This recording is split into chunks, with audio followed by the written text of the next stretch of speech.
route. Something, I repeat, has happened in the motorcade route. Who controls the past, controls the future. Who controls the present, controls the past.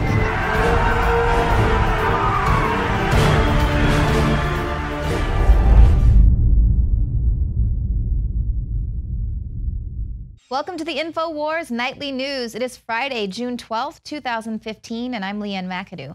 Here is a look at tonight's top stories. Tonight, how a trade deal would affect us all. Then, what's your racial identity? And a top economist predicts a collapse after October. That's next on the Infowars Nightly News. Don't think you're part of the power structure because you're a trendy out there. And because you go along with this, they see you as a useful idiot. That's what Lenin called his moron followers. Well, some good news for now. Fast Track Authority has failed in the House, and it was actually the Democrats that helped block the final passage of the Fast Track Authority. They rejected a displaced workers aid program that they are normally in support of. Now, Pelosi and Boehner engineered this deal in order to advance a trade framework to the floor, and it was under the agreement that Democrats could score a vote on something called Trade Adjustment Assistance. So TAA was going to be a method to sort of cushion the blow for various workers and industries that are going to be damaged by reallocation to jobs going overseas. So obviously they know that's a big deal that's going to be happening. But Democrats actually blocked the TAA, knowing that if they did that, it would bring the TPA to a screeching halt. Now, if the TPA does pass, which it is scheduled to go up for a vote once again on Tuesday, with a lot of people, including Senator Jeff Sessions, saying it probably is going to pass.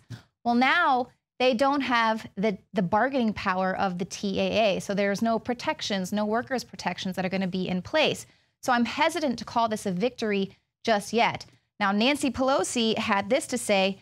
She says, our people would rather have a job than trade assistance. We have to slow down on the fast track bill. She said, whatever the deal is with other countries, we want a better deal for America's workers. So a little frightening there that I agree with Nancy Pelosi, and that's why I'm, a little hesitant. I don't really think that we know everything that's going on at the present moment with the TAA and the TPP and the TPA, all of these confusing acronyms.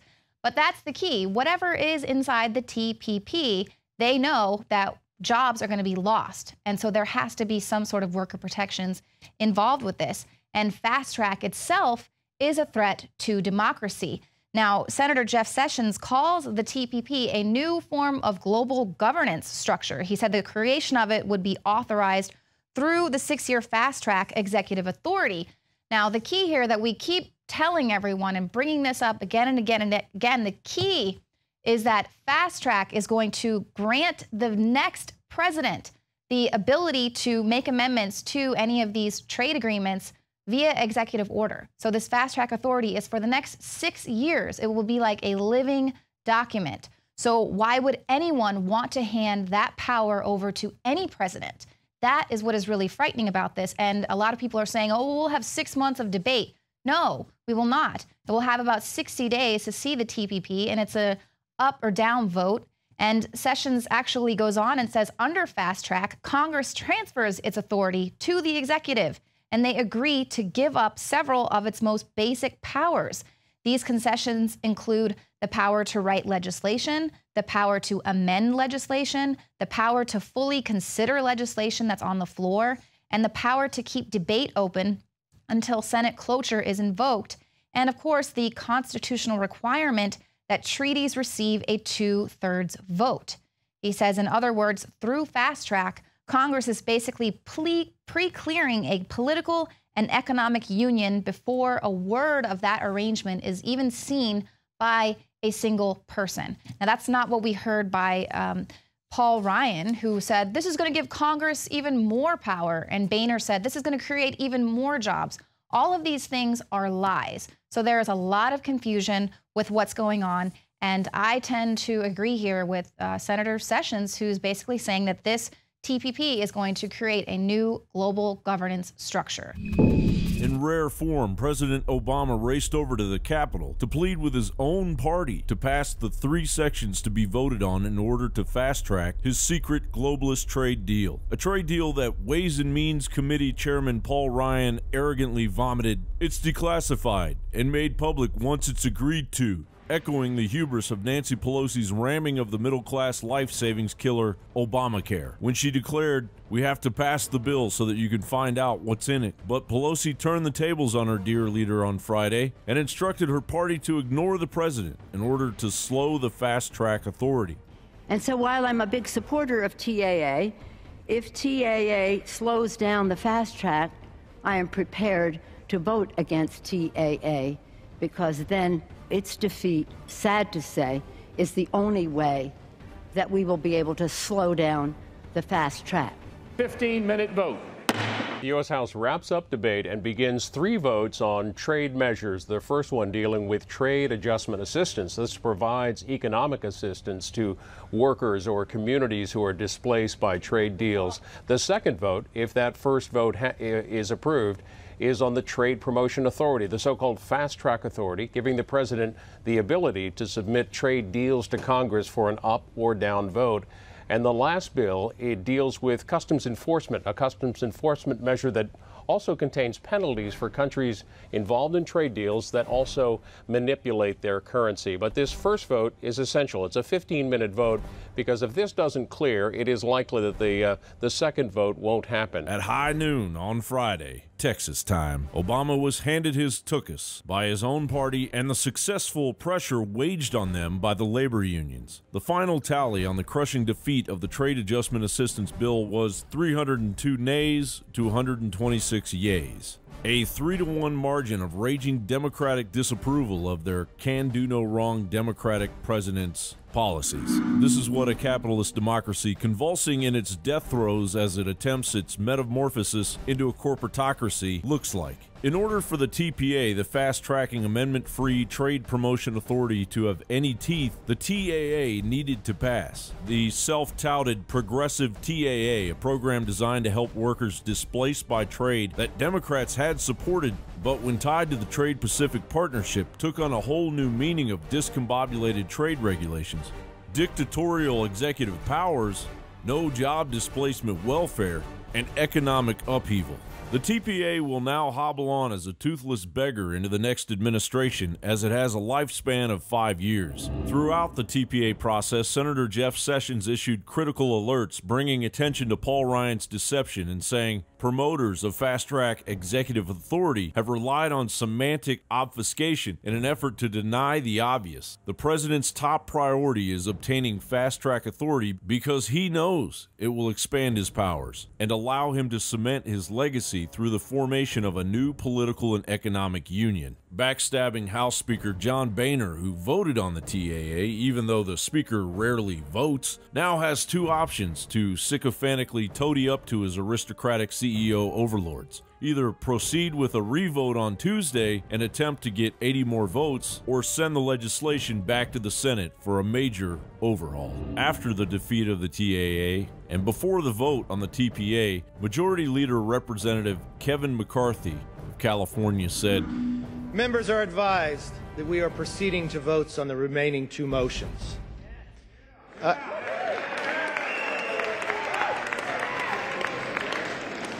I would advise the members that the world is watching, and I encourage every member of the House to vote yes." I yield back. We're watching, all right, Mr. McCarthy. We're watching your political career, Paul Ryan's foolhardy ambition, Boehner's legacy of betrayal, and most of the GOP go down the toilet. Back in the lair of the Bilderberg pawn, Obama's White House haughtily dismissed today's defeat as a procedural snafu. John Bound for Infowars.com.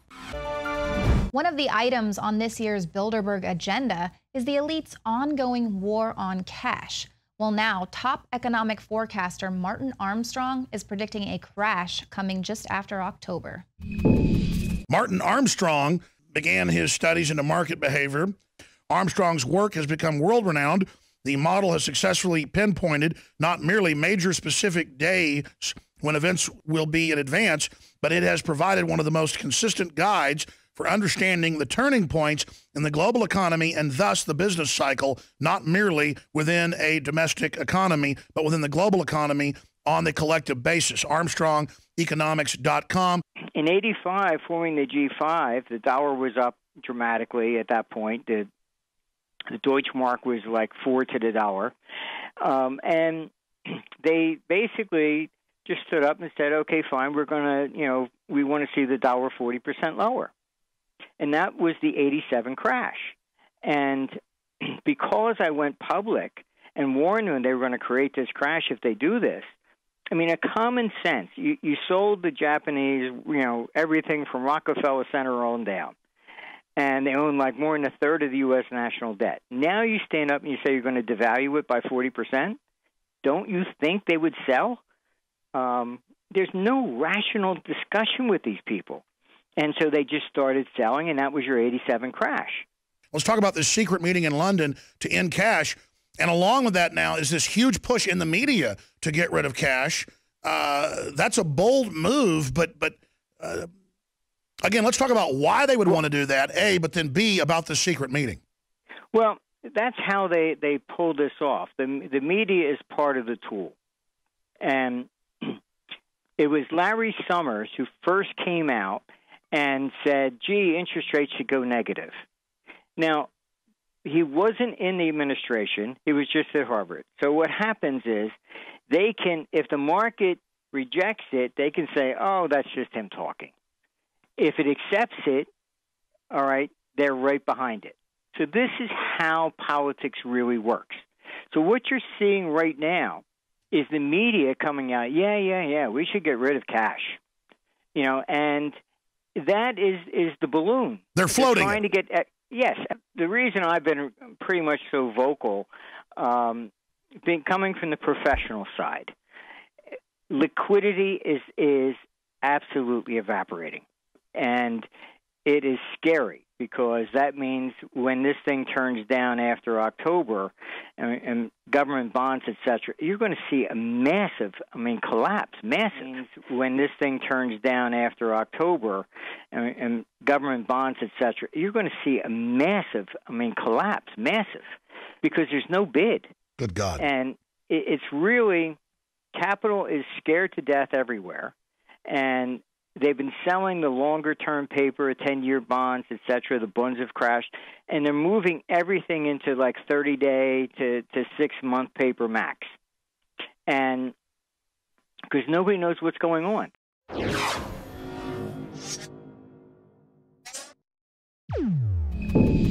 Well, earlier this week, we learned that hackers linked to China hacked into the U.S. government. Well, now some things have come to light, letting us realize that this hack was a little bit more serious than what we were first told. These hackers may have accessed security clearance info for U.S. intelligence as well as military personnel. Now, obviously, much more damaging than the original vague story that, a few personnel files were accessed and things. Just a little cybersecurity breach. Now, the forms that were accessed were known as Standard Form 86. And these require applicants to fill out very personal information. This includes histories of mental illness, past arrests, any backgrounds in previous alcohol or drug problems, arrests, things like that. And one of the big things that they're telling us is that they've also accessed all of the Social Security numbers, which were not encrypted. J. David Cox, who is the president of the American Federation of Government Employees, said in a letter that we believe that the central personnel data file was the targeted database and that the hackers are now in possession of all personnel data for every federal employee, every federal retiree, and up to 1 million former federal employees. And the union believes that these hackers stole military records and veterans status information, address, birth date, job and pay history, health insurance, life insurance, and pension information, as well as age, gender, and race data. So obviously, this is a huge data breach. And of course, of utmost concern at the present moment are those U.S. employees who are stationed overseas, and especially in countries like China. Now, a cybersecurity failure that is just so huge with this is the fact that they did not even encrypt these people's Social Security numbers. So this just means that all the wrong people can do all sorts of awful things with these people's identities. Now, what we're also learning that makes this OPM hack such a catastrophe is that it went undetected for more than a year. The NSA did not discover the malware here. They did not discover this hack. Totally useless agency there, the NSA.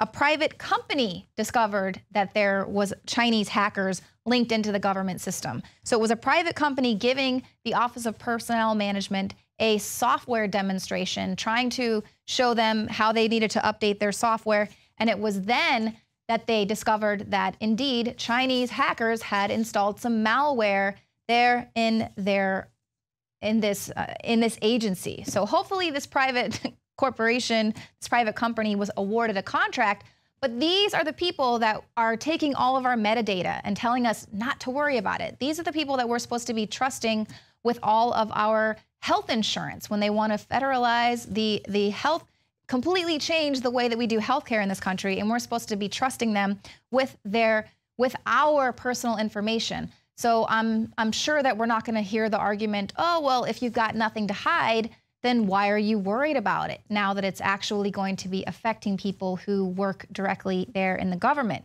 So we're not really, this isn't really a big threat. The fact that Chinese hackers could hack into the government, infiltrate the Office of Personnel Management, and the NSA didn't even catch it, that's not a big deal. And Obama just wants everyone to think that climate change is the big deal. That's the huge national threat. And it's not even the threat. This other story that came out this week, in just under a year, ISIS has collected enough radioactive material to create weapons of mass destruction.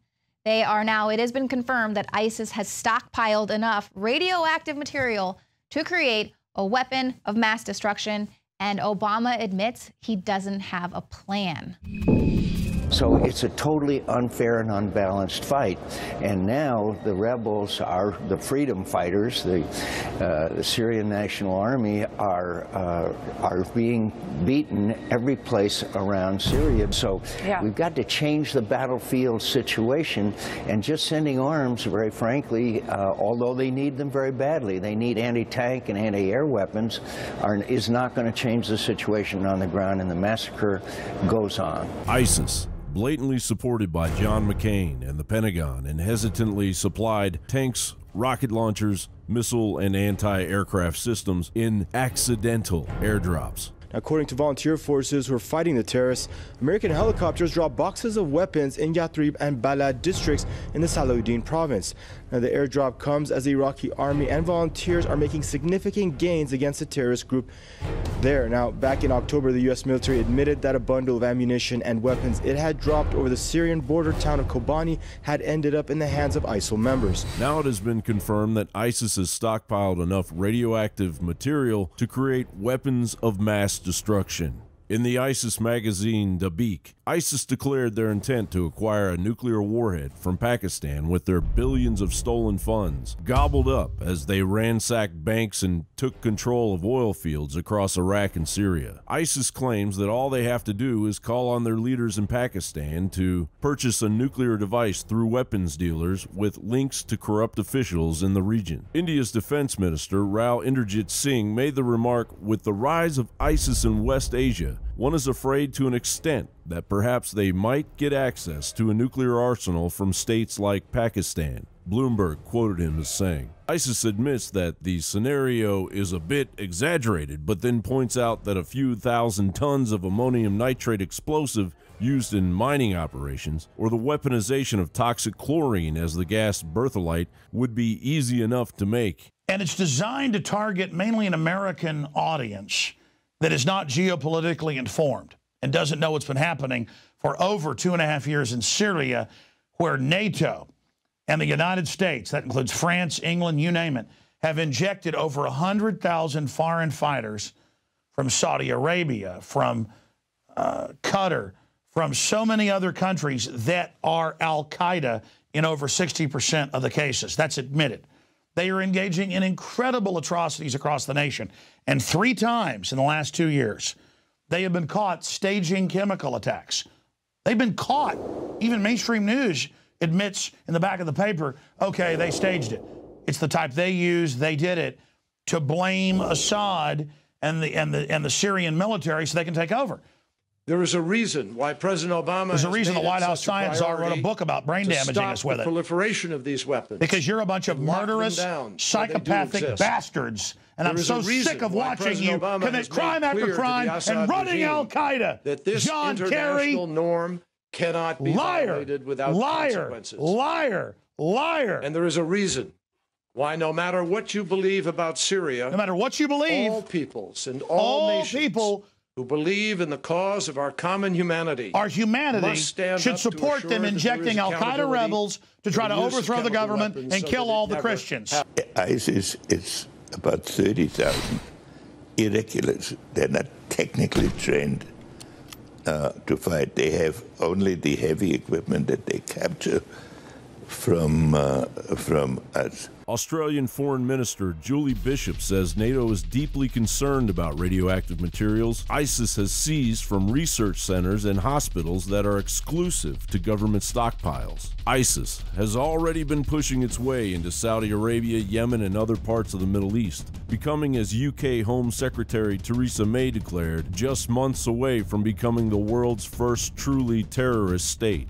ISIS has essentially reached this plateau of potential mass devastation in roughly 1 year. They will not rest until their perfect storm of globalized militant groups have unleashed its full scope of US-backed intelligence and funding on the American public. Of course, whether they have weapons or not is beside the point. ISIS is already very successful at engaging the media in a giant psyop to terrorize the public and keep a firm grip on American freedoms as deemed necessary by the elite corporocratic succubus as they prepare the final phases of construction of the superstructure of a new world order. John Bound for Infowars.com.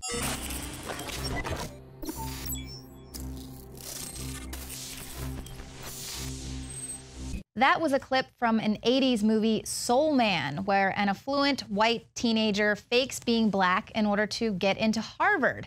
Now, when that movie first came out, it caused a lot of backlash because obviously we have a white actor in blackface. Well, it sort of ties into this next story that has gone viral today. A prominent civil rights leader and NAACP president has been outed as a Caucasian who has been pretending to be black for at least a decade.